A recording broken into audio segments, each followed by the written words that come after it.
back to yet another video of Coffee with KP. Coffee with KP. Hope you all are doing good. So ഞാൻ എന്റെ കഴിഞ്ഞ വീഡിയോയിൽ പറഞ്ഞതുപോലെ തന്നെ ഈ ഒരു വീഡിയോ മോസ്റ്റ്ലി ഫോക്കസ് ചെയ്തേക്കുന്നതെന്ന് വെച്ച് കഴിഞ്ഞാൽ നിങ്ങളിപ്പോൾ ഹോസ്റ്റലിൽ വന്നു കഴിയുമ്പോൾ എന്തെല്ലാം കാര്യങ്ങളാണ് ഇമ്പോർട്ടന്റ് ആയിട്ട് ചെയ്യേണ്ടത് എന്നുള്ളതിനെ പറ്റിയിട്ടാണ്. സോ നിങ്ങളിപ്പോൾ ഒരു പുതിയ രാജ്യത്തോട്ട് പോയി കഴിയുമ്പോൾ കുറച്ച് ടെൻഷൻ ആയിരിക്കുമല്ലോ, അതായത് എന്തെല്ലാം കാര്യങ്ങൾ എവിടെ പോയി ചെയ്യണം, അല്ലെങ്കിൽ എന്തൊക്കെയാണ് ഇമ്പോർട്ടന്റ് ആയിട്ട് ചെയ്യേണ്ടത് വന്ന ഉടനെ, അതെല്ലാം ഇച്ചിരി ഡൗട്ട്സും ഒക്കെ ഉള്ള ഒരു കാര്യമാണ്. ദീപുലും അങ്ങ് എല്ലാവരും ഇവിടെ വന്നപ്പോൾ. സോ അതെല്ലാം നിങ്ങൾക്ക് ക്ലിയർ ആക്കി തരാം ഞങ്ങള്. അപ്പം നമുക്ക് സ്റ്റാർട്ട് ചെയ്യാം. യെസ്, നിങ്ങൾക്ക് ചോദിക്കേണ്ടതായിട്ടുള്ളതും അതേപോലെ എനിക്ക് ചോദിക്കേണ്ടതായിട്ടുള്ള ക്വസ്റ്റ്യൻസ് എല്ലാം ഞാൻ ഇതിൽ നോട്ട് ചെയ്തിട്ടുണ്ട്. അപ്പം ദീപു, ആദ്യം ഓസ്ട്രേലിയ വന്നപ്പം എങ്ങനെയായിരുന്നു രജിസ്ട്രേഷൻ പ്രോസസ് ഒക്കെ? സോ നമ്മൾ ഓസ്ട്രേലിയ ലാൻഡ് ചെയ്തതിനു ശേഷം വിത്തിൻ 3 days നമ്മളിവിടെ ഒരു സർവീസ് പോയിന്റ്സ് നമുക്ക് സെലക്ട് ചെയ്യാം. അവിടെ ചെന്ന് നമ്മൾ രജിസ്റ്റർ ചെയ്യേണ്ടതാണ്. നമ്മുടെ പ്ലേസ് ഓഫ് റെസിഡൻസിന്റെ അഡ്രസ്സ് അവിടെ സബ്മിറ്റ് ചെയ്യേണ്ടതാണ്. സോ അതിനുവേണ്ടി നമ്മൾ മെൽഡ സെറ്റിലിന്റെ ഒരു ഫോം ഫില്ല് ചെയ്യണം. പിന്നെ നമ്മൾ താമസിക്കുന്ന സ്ഥലത്തെ ഓണറിന്റെ ഒരു സിഗ്നേച്ചർ കളക്ട് ചെയ്യണം. ഇതുമായി നമ്മൾ അപ്പോയിന്റ്മെന്റ് എടുത്ത് സർവീസ് പോയിന്റിൽ ചെന്ന് നമ്മൾ ഇത് ഡ്രോപ്പ് ചെയ്താൽ സിറ്റി രജിസ്ട്രേഷൻ പ്രോസസ്സ് കംപ്ലീറ്റ് ആവും. സോ ഇതിന് അപ്പോയിന്റ്മെന്റ് എടുക്കേണ്ടത് ഒരു ഓൺലൈൻ ലിങ്ക് വഴിയാണ്. അത് ഡിസ്ക്രിപ്ഷനിൽ പ്രൊവൈഡ് ചെയ്യും.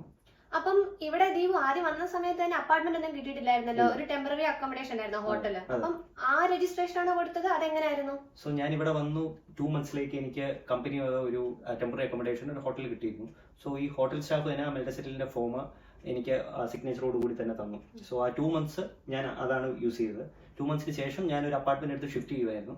സോ പുതിയ ഓണറിന്റെ സിഗ്നേച്ചർ എടുത്തതിന് ശേഷം ഞാൻ ഈ പഴയ മെൽഡ സെറ്റിൽ ഫോമും കൂടെ കൊണ്ട് വീണ്ടും അപ്പോയിന്റ്മെന്റ് എടുത്തു. ഇതേപോലെ സർവീസ് പോയിന്റിൽ പോയി അത് സബ്മിറ്റ് ചെയ്തപ്പോൾ അവരുടെ അഡ്രസ്സ് റിന്യൂ ചെയ്ത് തന്നു. So registration as well as D registration എല്ലാം ഈ ഒരു പ്രോസസ് വഴി തന്നെ നമുക്ക് കംപ്ലീറ്റ് ചെയ്യാവുന്നതാണ്. ദീപു ഇവിടെ വന്നത് സിംഗിൾ ആൻഡ് ഡി വിസയിലാണ്. അതിന്റെ വാലിഡിറ്റി എനിക്ക് 3 to 4 months ആണ് അല്ലെ? 4 months. സോ ആ കേസില് ആ വിസ വെച്ചിട്ട് നമുക്ക് ഇവിടെ വർക്ക് ചെയ്യാൻ വേണ്ടിട്ട് പറ്റത്തില്ല. അപ്പം ഇവിടുത്തെ വർക്ക് പെർമിറ്റിന്റെ പ്രോസസിങ്ങിനെ പറ്റിട്ട് എന്താ പറയുമോ? സോ ഞാൻ ഇന്ത്യയിലായിരുന്നപ്പോൾ തന്നെ എൻ്റെ വർക്ക് പെർമിറ്റ് പ്രോസസ്സിംഗ് സ്റ്റാർട്ട് ചെയ്തിരുന്നു. എൻ്റെ കമ്പനിയുടെ HR ഡിപ്പാർട്ട്മെന്റ് തന്നെ അതിനുള്ള അസിസ്റ്റൻസും പ്രൊവൈഡ് ചെയ്തിരുന്നു. സോ അവർ റിക്വസ്റ്റ് ചെയ്ത ഡോക്യുമെന്റ്സ് എല്ലാം ഞാൻ ഓൺലൈൻ വഴി സബ്മിറ്റ് ചെയ്യുകയും അവരിവിടെ ഗ്രാസിലുള്ള വിസ ഓഫീസിൽ നിന്ന് അപ്രൂവൽ കൊടുക്കുകയും ചെയ്തു. All documents are proper.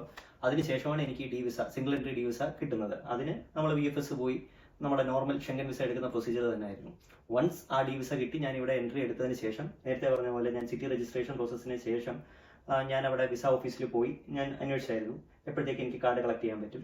So within 1 week എനിക്ക് കാർഡ് കളക്ട് ചെയ്യാമെന്ന് അവിടുത്തെ റിസപ്ഷനിലുള്ള ഓഫീസർ പറയുകയും പിന്നെ ഞാൻ 1 weekന് ശേഷം ഞാൻ ചെന്ന് കളക്ട് ചെയ്യുകയായിരുന്നു. സോ റെഡ് ബൈ റെഡ് കാർഡാണ് എനിക്ക് കിട്ടിയ വർക്ക് പെർമിറ്റ്. അത് കിട്ടിയതിന് ശേഷം ഫ്രം ദ വെരി ഡേ എനിക്ക് വർക്ക് ചെയ്യാനുള്ള പെർമിഷൻ കിട്ടിയിരുന്നു. സിറ്റി രജിസ്ട്രേഷനുമായി അതേപോലെ വർക്ക് ചെയ്യാൻ വേണ്ടിയുള്ള പെർമിറ്റുമായി ഇനിയിപ്പോ ഇമ്പോർട്ടന്റ് ആയിട്ട് വേണ്ടത് താമസിക്കാനുള്ള ഒരു സ്ഥലമാണ്. അപ്പം ദീപ് ഇവിടെ വന്ന സമയത്ത് അപ്പാർട്ട്മെന്റ് ഒക്കെ കണ്ടുപിടിക്കാൻ പാടുണ്ടായിരുന്നു. എങ്ങനെയാണ് അപ്പാർട്ട്മെന്റ് സെർച്ച്? സോ എൻ്റെ apartment search mainly online through ആയിരുന്നു. അതിൽ മെയിൻ ആയിട്ട് ഞാൻ സെർച്ച് ചെയ്തത് വിൽഹാബൻ വഴിയാണ്. അതുപോലെ തന്നെ 1-2 പാരലൽ സൈറ്റ്സ് ഉണ്ട്. Immo Scout, 24, Immo Welt. അതിന്റെ ലിങ്ക്സ് ഡിസ്ക്രിപ്ഷനിൽ പ്രൊവൈഡ് ചെയ്യാം. സോ ഈ വെബ്സൈറ്റ് വഴി നമുക്ക് നമ്മുടെ ഇഷ്ടത്തിനുള്ള ഹൗസ് ബേസ്ഡ് ഓൺ റിക്വയർമെന്റ്, എത്ര റൂം അപ്പാർട്ട്മെന്റ് വേണം, അതുപോലെ തന്നെ എന്താണ് നിങ്ങളുടെ ബഡ്ജറ്റ്, ഏരിയ, ഇതെല്ലാം നമുക്ക് അത് വെച്ച് ഫിൽറ്റർ ചെയ്യാൻ പറ്റും. വൺസ് നമുക്ക് അപ്പോയിന്റ്മെന്റ് കിട്ടിയതിന് ശേഷം ആ ബ്രോക്കർ നമ്മളെ മീറ്റ് ചെയ്യുകയും നമുക്ക് അപ്പാർട്ട്മെന്റ് ഒരു വിസിറ്റ് ഒരു ദിവസം ഷെഡ്യൂൾ ചെയ്ത് നമുക്ക് ഫുൾ അപ്പാർട്ട്മെന്റ് ടൂർ തരികയും ചെയ്യും. സോ ഇനീഷ്യലി 1-2 അപ്പാർട്ട്മെന്റ്സ് എന്നെ കാണിച്ചത് ജർമ്മൻ സ്പീക്കിംഗ് നേറ്റീവ്സ് ആയിരുന്നു. സോ അത് എനിക്ക് കുറച്ച് ബുദ്ധിമുട്ടുണ്ടായിരുന്നു അവരുമായിട്ട് കമ്മ്യൂണിക്കേറ്റ് ചെയ്യാൻ. കൂടുതലും സൈൻ ലാംഗ്വേജസ് ആണ് ഞാൻ യൂസ് ചെയ്തത്. ഫൈനലി എനിക്കൊരു ഇംഗ്ലീഷ് സ്പീക്കിംഗ് ഒരു ഏജന്റിനെ കിട്ടി. പുള്ളി എനിക്കിവിടെ ഒരു അപ്പാർട്ട്മെന്റ് ഗ്രൗണ്ട് ഉണ്ടായിരുന്നു. അപ്പാർട്ട്മെന്റ് ന്യൂലി ബിൽറ്റ് ആയിട്ടുള്ള കുറെ അപ്പാർട്ട്മെന്റ്സ് ഇന്ത്യക്കാരൊക്കെ ഇവിടെ വരുന്നുണ്ട് ഗ്രാസിൽ പുതിയതായിട്ട്. സോ ആ ഏരിയയിൽ തന്നെ എനിക്കൊരു അപ്പാർട്ട്മെന്റ് കിട്ടുകയും പിന്നെ ഒരു 3 months റെന്റ് നമ്മൾ അഡ്വാൻസ് ആയിട്ട് കൊടുക്കുകയും അങ്ങനെ ഞാൻ ആ കോൺട്രാക്ട് ഒപ്പിടുകയും ചെയ്തു.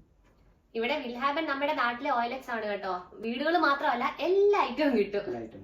ഇനി വീടിന് വേണ്ട ബേസിക് ആയിട്ടുള്ള കുറച്ച് യൂട്ടിലിറ്റീസ് ഉണ്ട്. ഇലക്ട്രിസിറ്റി, പിന്നെ ഹീറ്റിംഗ്, വൈഫൈ, അതൊക്കെ എങ്ങനെയാണ് അറേഞ്ച് ചെയ്തത്?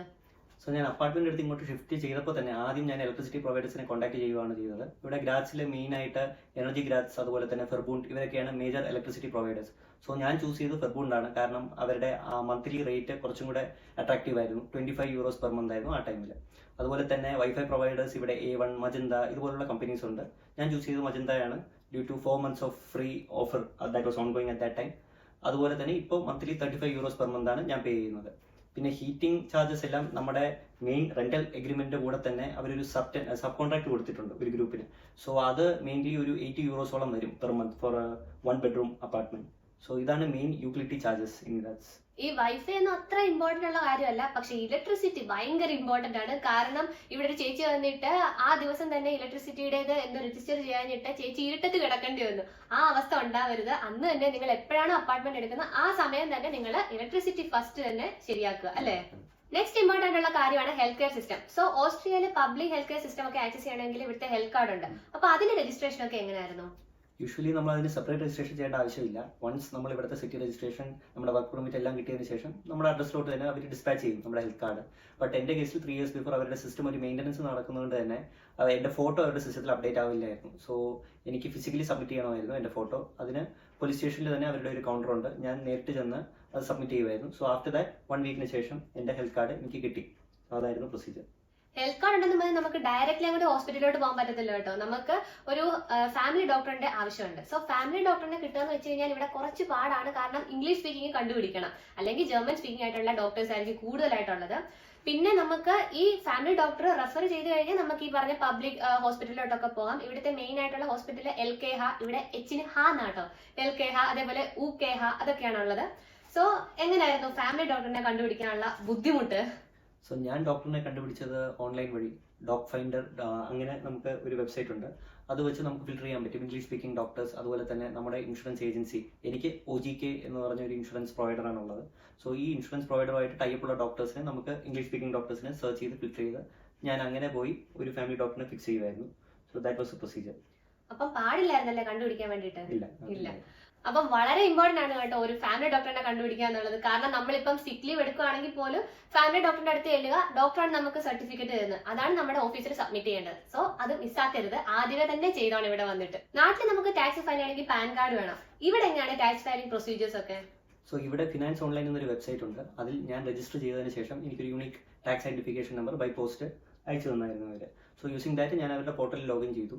അതിൽ നമുക്ക് നമ്മുടെ ബാങ്ക് അക്കൗണ്ട് ഡീറ്റെയിൽസ് എല്ലാം നമുക്ക് അതിനകത്ത് സേവ് ചെയ്യാൻ പറ്റും. അതുപോലെ തന്നെ ഇയർലി നമുക്ക് ടാക്സ് റീഫണ്ട് ഒക്കെ ഉണ്ടെങ്കിൽ ആ അക്കൗണ്ടിലോട്ട് ഡയറക്റ്റ് ക്രെഡിറ്റ് ആവും. ഓൾസോ നമുക്ക് ഗവൺമെന്റ് വക എന്തെങ്കിലും ആനുകൂല്യങ്ങൾ, ഇവിടെ ക്ലെയിം ബോണസ് എന്ന് പറയും, ഇയർലി നമുക്ക് അതേ അക്കൗണ്ടിലോട്ട് തന്നെ അവർ ക്രെഡിറ്റ് ചെയ്യുന്നതാണ്. സോ ഇവിടെ ടാക്സ് ഫയൽ ചെയ്യുന്നതായാലും ഞാനൊരു കൺസൾട്ടന്റ് ത്രൂ ആണ് ചെയ്യുന്നത്. ഇയർലി ഞാനത് ചെയ്യാറുണ്ട്. പക്ഷേ 5 വർഷത്തിലൊരിക്കൽ ചെയ്താൽ മതിയെന്നും ഞാൻ കേൾക്കുന്നുണ്ട്, എനിക്ക് ഉറപ്പില്ല. ബട്ട് ഇയർലി ഞാനത് ചെയ്യാറുണ്ട്. ഇപ്പൊ ഇത്രയും കേട്ടത് വെച്ച് കുറെ ഡോക്യുമെന്റ്സ്, കുറെ കാര്യങ്ങളൊക്കെ ഉണ്ട്, അതെല്ലാം പലരുടെ തട്ടിപ്പം കിടക്കുകയാണ്. നാട്ടിലാണെങ്കിൽ ഡിജി ലോക്കർ ഉണ്ട്, ഇവിടെ എന്തെങ്കിലും ഉണ്ടോ?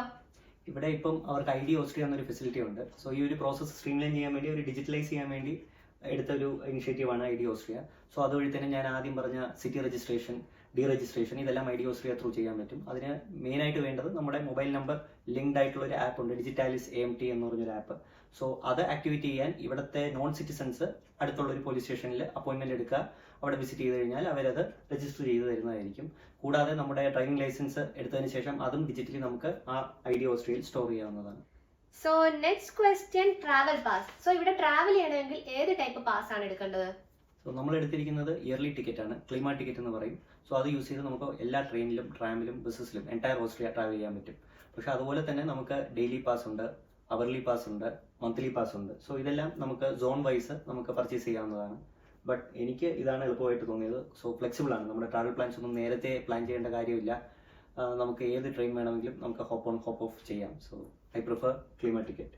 സോ ഞാൻ ഈ ട്രാവൽ പാസിന്റെ ഡീറ്റെയിൽസ് ഒക്കെ സെപ്പറേറ്റ് ഒരു വീഡിയോയിൽ തന്നെ ഇടാം, എങ്ങനെയാണ് എടുക്കേണ്ടതെന്നും അല്ലെങ്കിൽ എങ്ങനെയാണ് നമുക്ക് പർച്ചേസ് ചെയ്യാൻ വേണ്ടിയിട്ടുള്ള സൈറ്റും അതിന്റെ കാര്യങ്ങളൊക്കെ ഞാൻ എന്റെ സെപ്പറേറ്റ് വീഡിയോയിൽ പറയാം. സക്സസ്ഫുള്ളി നമ്മുടെ ഈ ഒരു സെഗ്മെന്റ് വൈൻഡ് അപ്പ് ചെയ്യാൻ വേണ്ടിയിട്ട് പോവാണ്. Hope you all will like this video. Stay tune for my next video. Until then bye by.